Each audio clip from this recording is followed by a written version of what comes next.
कोलकाता में हुए कांड के बाद से पश्चिम बंगाल राज्य और राज्य सरकार दोनों ही चर्चा में हैं। यहाँ जिस तरह एक ट्रेनी डॉक्टर की निर्ममता से हत्या हुई, उस बात से पूरे देश में गुस्सा है।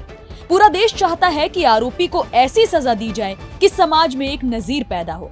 आज पश्चिम बंगाल सरकार ने 2 दिवसीय विशेष सत्र बुलाया है। इस सत्र में एंटी रेप बिल पेश किया जाएगा। इसमें फांसी या ताउम्र जेल का प्रावधान किया जाएगा। लेकिन क्या ममता सरकार ऐसा कर सकती है? क्या ये नया नियम अकेले ही अपने मन से ये राज्य सरकार लागू कर सकती है?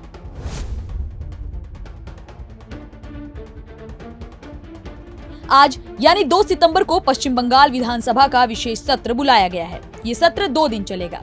टीएमसी सरकार इस सत्र में रेपिस्ट के लिए फांसी या ताउम्र जेल की सजा वाला नया बिल पेश करेगी। टीएमसी ने बीजेपी से इस बिल को लेकर समर्थन मांगा था।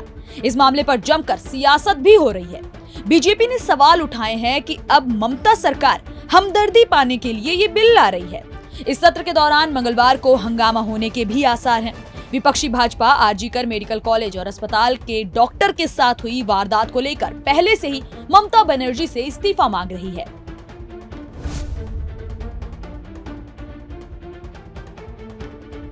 विपक्षी दलों और कानूनी विशेषज्ञों ने इस प्रस्तावित विधेयक पर सवाल उठाए हैं। उनका कहना है कि देश में पहले से ही बलात्कार विरोधी मजबूत कानून मौजूद है, फिर ये सब करने की जरूरत क्या है?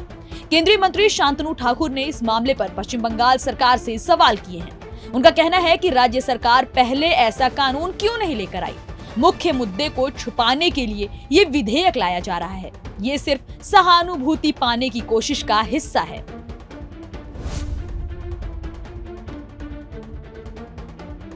बीजेपी ने इस मामले में विधेयक का समर्थन करने की बात कही है। भाजपा के राज्य प्रमुख सुकांत मजूमदार ने कहा कि हमने फैसला किया है कि सभी भाजपा विधायक ममता बनर्जी के इस विधेयक का समर्थन करेंगे। साथ ही उन्होंने ये भी कहा कि वे ममता के इस्तीफे की मांग को लेकर विधानसभा के अंदर भी अपना विरोध प्रदर्शन जारी रखेंगे।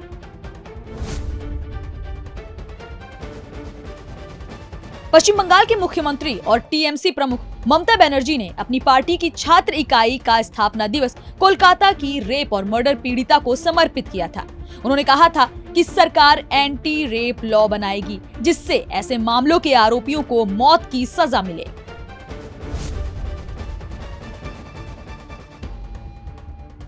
ममता बनर्जी से कोलकाता कांड की वजह से इस्तीफे की मांग कर रही है भाजपा। लगातार इसके जवाब में अब टीएमसी प्रमुख ने भाजपा को घेरते हुए जवाब दिया है। ममता बनर्जी ने कहा कि उत्तर प्रदेश, मध्य प्रदेश और मणिपुर, इन राज्यों के मुख्यमंत्रियों ने अपने राज्यों में महिलाओं के खिलाफ हुए अपराधों पर इस्तीफा दिया है क्या? वहीं मुख्यमंत्री ने यह भी कहा कि मैंने इस केस को सॉल्व करने के लिए 5 दिन का समय मांगा था, लेकिन मामला सीबीआई को भेज दिया। बाद में ममता बनर्जी ने यह भी कहा कि वे न्याय नहीं चाहते बल्कि देरी चाहते हैं। सीबीआई को जांच शुरू किए हुए 16 दिन हो गए हैं, लेकिन न्याय कहां है?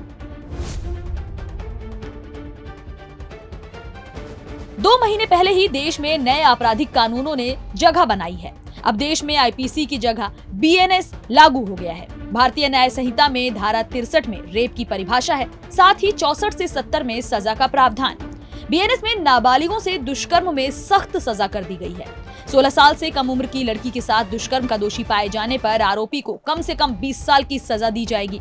इस सजा को आजीवन कारावास तक बढ़ाया जा सकता है। इसके साथ ही धारा 65 में ही प्रावधान किया गया है कि अगर कोई शख्स 12 साल से कम उम्र की बच्ची के साथ दुष्कर्म का दोषी पाया जाता है तो उसे 20 साल की जेल से लेकर उम्र कैद तक की सजा हो सकती है। इसमें भी उम्र कैद की सजा तब तक रहेगी जब तक दोषी जिंदा है।